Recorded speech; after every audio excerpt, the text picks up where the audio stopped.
کیونکہ جو ہم پڑھا رہے ہیں بچوں کو وہ کیا پڑھا رہے ہیں کہ انڈیپینڈنٹ تھنکر بن جائے. تو یہ سولوشن ایسے ہیں, یہ 3 سوال ایسے ہیں کہ جب بھی وہ پھنسے گا اسے پتا ہو جائے گا کہ یہ 3 سوال کے ذریعے وہ اس پرابلم کو ڈائگنوز بھی کر لے گا اور نکل بھی جائے گا اس سے, وہ فیصلے اپنے آسان کر سکے گا. ٹھیک ہے, جو میں نے فنکشنلٹی کہا تھا اس کے فیصلے آسان سے ہو جائیں گے. تو یہ 3 سوال کیا ہیں؟ تو 3 سوال یہ ہیں کہ ہم نے اسٹوڈنٹس کو بٹھا کر سمجھانا ہے. یہ 3 سوال رٹوانا نہیں ہے, ڈکٹیٹ نہیں کروانا, سمجھانا ہے تاکہ اسے سمجھ میں آ جائے, اور اس سے مختلف سینیریوز بھی دینے تاکہ وہ اس سوالوں کے جواب جو ہوں گے نا وہ اسے اپلائی بھی کر سکے. سب سے پہلا سوال ہم نے اسٹوڈنٹس کو سمجھانا ہے کہ اللہ تعالیٰ نے آپ کو پیدا کیوں کیا. What is the purpose of your existence. Allah تعالیٰ نے آپ کو پیدا کیوں کیا, اللہ تعالیٰ نے آپ کو دنیا میں کیوں بھیجا, یہ بہت ضروری ہے. کیوں؟ مثال کے طور پہ ایک پینسل ہے, ٹھیک ہے نا, پینسل کو پتا ہے کہ اسے کیوں بنایا گیا ہے, اس کی فنکشنلٹی کیا ہے.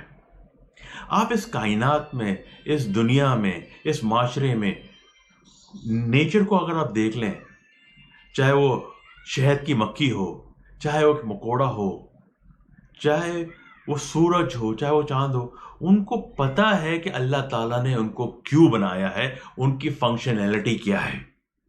اس لیے you would see nature in harmony. آپ کو نیچر میں جا کے سکون ملتا ہے کہ سب کو پتا ہے ان کا کیا رول ہے.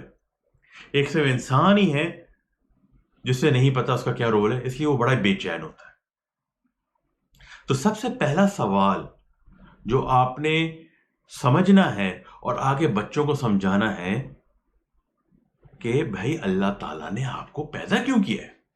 اچھا, اگر یہ کسی سے بھی کہوں گا نا, کوئی بھی آ کر, کوئی بھی آپ کے امام صاحب ہیں جو بھی ہیں, مولوی صاحب, وہ کہتے ہیں کہ ایک آیت بتاتے ہیں, اعوذ باللہ من الشیطان الرجیم وما خلقت الجن والانس الا لیعبدون. اللہ تعالیٰ نے جن و انس کو عبادت کے لیے پیدا کیا ہے.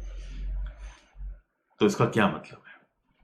اچھا, یہ جو جواب ہے نا یہ آپ کو اسلامک اسٹڈیز کی کتابوں میں ملے گا, لیکن ایک لائن میں لکھا ہوا تھا.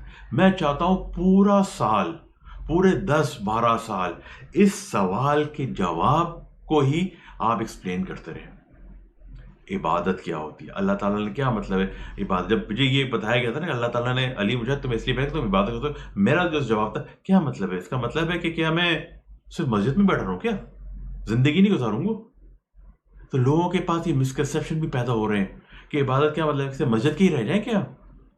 نہیں, ہر وہ چیز عبادت یعنی ہم اپنی خواہشات اللہ تعالیٰ کے آگے قربان کر دیں, اللہ تعالیٰ کے حکم کے آگے, اللہ تعالیٰ کی مرضی کے آگے. عبادت اللہ تعالیٰ کو خوش کرنے والی ہر چیز جو کہ اپنے بچوں سے یا اپنی بیوی سے, اپنے رشتہ داروں سے تمیز سے بات کرنا, ان کو ان کا حق دینا, ہر چیز کو اس کا حق دینا, اپنے جسم کو اس کا حق دینا, صحیح کھانا کھانا, صحیح سونا, صحیح جاگنا, یہ ساری چیزیں عبادت میں آ جاتی ہیں.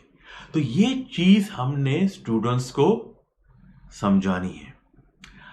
ہمارا جو کرنٹ ایجوکیشن سسٹم ہے وہ اس چیز پہ ہے ہی نہیں, اس لیے وہ معلوم ہی کیا ہم 12 سال میں کیا ادھر ادھر ہانک رہے ہوتے ہیں. جو صحیح سوال ہے نا کہ اللہ تعالیٰ نے عبداللہ کو کیوں پیدا کیا, اللہ تعالیٰ نے زید کو کیوں پیدا کیا, اللہ تعالیٰ نے آمنہ کو کیوں پیدا کیا, اللہ تعالیٰ نے سائمہ کو کیوں پیدا, یہ سارے سوالوں کے جواب ان کے پاس ہونے چاہیے, اور اس کی ایپلیکیشن بھی ہونی چاہیے کہ آپ اس کو اپلائی کیسے کریں گے. اب ہو کیا رہا ہے, جو کرنٹ ایجوکیشن سسٹم ہے وہ ڈارون پہ بیسڈ ہے.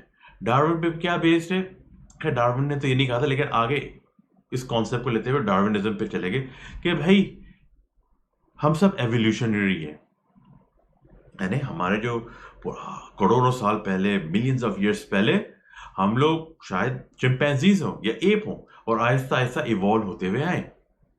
تو اس پرنسپل پہ اگر آپ کا سارا سائنس ہے, اس پرنسپل پہ اگر آپ کی سارا ایجوکیشن سسٹم ہے, تو آپ کا کوئی پرپس نہیں ہے. آپ کا صرف پرپس یہ ہے کہ آپ آؤ, کام کرو, پیسے کماؤ, اور اس زندگی کو جتنا انجوائے کر سکتے ہو کرو. اللہ تعالیٰ نے ہمیں اس لیے پیدا نہیں کیا کہ ہم زندگیوں کو انجوائے کریں. ہمارا انجوائمنٹ یوم حشر کے بعد آئے گا, جب ہم لوگ اس میں کامیاب ہوں گے. تو یہ سوال کا جواب دینا بہت ضروری ہے, اور اس میں جو کنفیوژن ہے نا, اس کو ہٹانا اس سے بھی زیادہ ضروری ہے. تو آج کے لیے اتنا کافی. اگلی 2 ایپیسوڈ میں 2 اور ایسے سوال بتاؤں گا جس کو آپ نے اسٹوڈنٹس کو بیٹھ کر سمجھانا ہے, یا شاید ماں باپ خود سمجھ لیں پہلے پھر سمجھائیں. ٹھیک ہے نا. آج کے لیے اتنا کافی ہے. السلام علیکم ورحمۃ اللہ وبرکاتہ.